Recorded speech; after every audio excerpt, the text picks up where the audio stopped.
How worried are you that the critics are not going to like this new movie? Oh, I'm not worried at all. George Lucas created Star Wars. Apparently, that is a controversial statement. There is a narrative that has grown like a cancer from the bowels of the Star Wars fandom. A narrative peddled by those who are incapable of reconciling the fact that they enjoyed the original trilogy, but they didn't like the prequel trilogy. I'm not just talking about criticisms of George Lucas's filmmaking, I'm talking about blatant misinformation. And that narrative is that George Lucas was not responsible for the original trilogy being good. Really didn't do all that much. He started the ball rolling. No, the real issues were fundamental. The story, the scenes, the characters, the pacing. The actors made it work, the editors made it work, the art department, made it work.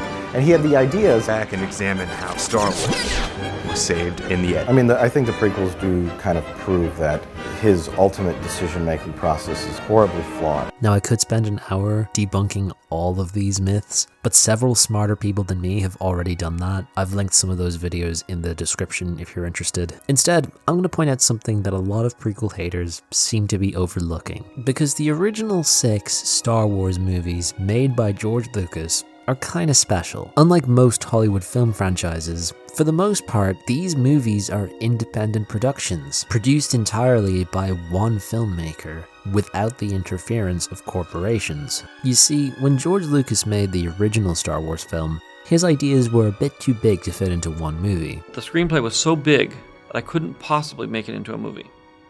So I went down and I said, okay, well, I'll get rid of the first 2/3 of it, the second 2 acts. And I'll just do the first act.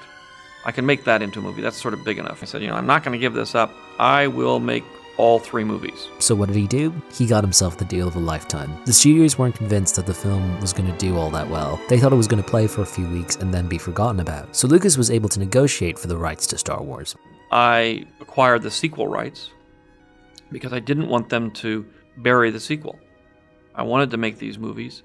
And I was determined to make these movies, regardless of whether they wanted to or the movie made any money or not. He would forgo his fee as writer and director in exchange for the rights to merchandising and the rights to any subsequent Star Wars films. I got the merchandising rights, which weren't anything at the time. But I figured I could make posters, I could make t-shirts, and I could publicize the movie, and hopefully people would go see it. Lucas didn't know that the movie was going to perform as well as it did at the box office, but he did think there was a good chance the film could gain a cult following. With the merchandise sales, Lucas would be able to produce a series of low-budget sequels to Star Wars on his own terms. I'm an independent filmmaker. I don't have a lot of resources, so I really have to think about how I'm going to get not only through this movie, but how I'm going to get it promoted and how I'm going to then hopefully have it make enough money to allow me to get to do the next movie. Instead, Star Wars was one of the highest grossing films of all time. The film was so successful, we were able to make toy deals. Over the years, that's one of the things that's helped me stay independent, be able to finance my own movies. Lucas made enough money on the merchandise sales to produce The Empire Strikes Back with his own money. That gave him complete creative control over the entire franchise. This is one of the only times in history when a filmmaker has had complete and total control over the creative direction of a cinematic mega franchise. And he used that creative control to push the boundaries of filmmaking. There's nothing worse than the frustration of having somebody who you feel doesn't get what you're doing, trying to turn it into something else. And it's a very, very annoying and sort of frustrating thing, and I just never wanted to go through it. Lucas valued his creative freedom. He wanted these movies to tell a cohesive story, his story. And although his ideas for the films changed and evolved as the films went on, he pretty much got to tell the basic story he wanted to tell from the beginning. Even though he didn't direct Empire Strikes Back and Return of the Jedi, he was intimately involved in every step of the production process. I've tried to make movies where I step away to sort of Empire and Return of the Jedi. Right. And after about a couple of weeks, I knew I couldn't do that. I had to stand over the shoulder of the director, help him, and be there to help guide it. Now, some of you will argue that the prequels are still objectively bad, that other people influenced the writing of the original trilogy, the detailed, layered dialogue that made these films classics. And you know what? Fair enough. I guess the dialogue in the prequels is a little hokey, and they don't talk like real people. Not at all like the original trilogy. But I was going into Toshi Station to pick up some power converters. Are you guys serious? Are you stuck-up, half-witted, scruffy-looking nerf herder? Who's scruffy looking? Come on! I used to live here, you know. You're gonna die here, you know. Convenient. You people call yourselves Star Wars fans? Mark Hamill will be the first to tell you that the dialogue in Star Wars is campy, and it always has been.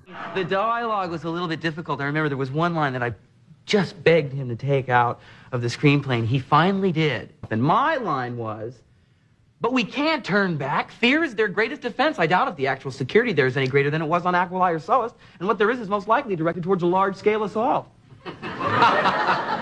And I thought, who talks like this, George? That's part of the charm. This is a space opera. No one talks like a real person. Now witness the firepower of this fully armed and operational battle station. Lucas is a visual filmmaker. Almost all of the storytelling in Star Wars is told through the framing, the lighting, the acting, the costuming. There's an excellent video by CinemaSticks talking more about Star Wars' visual storytelling and how these films work as silent cinema. It's linked in the description. Star Wars is overt. Everyone pretty much says exactly what they're feeling. It is the name of your true self you've only forgotten.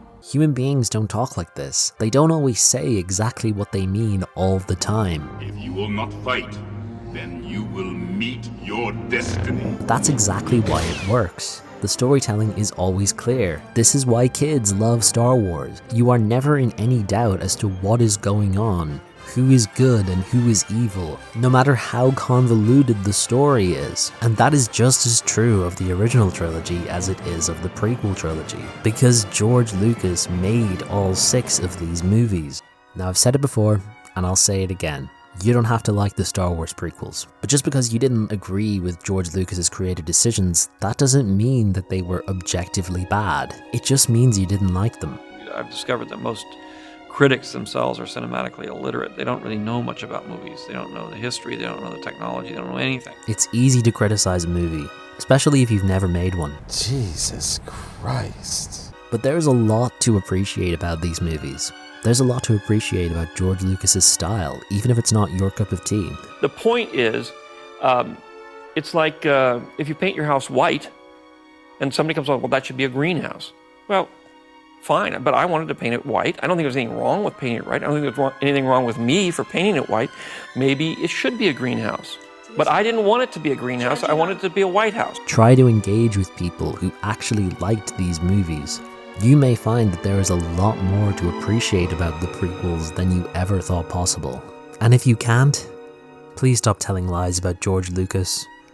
All he ever wanted to do was make movies. It's not his fault that you didn't like them. I couldn't believe some of the things they wrote about the prequels, you know? I mean, but really beyond I didn't like it. You ruined my childhood and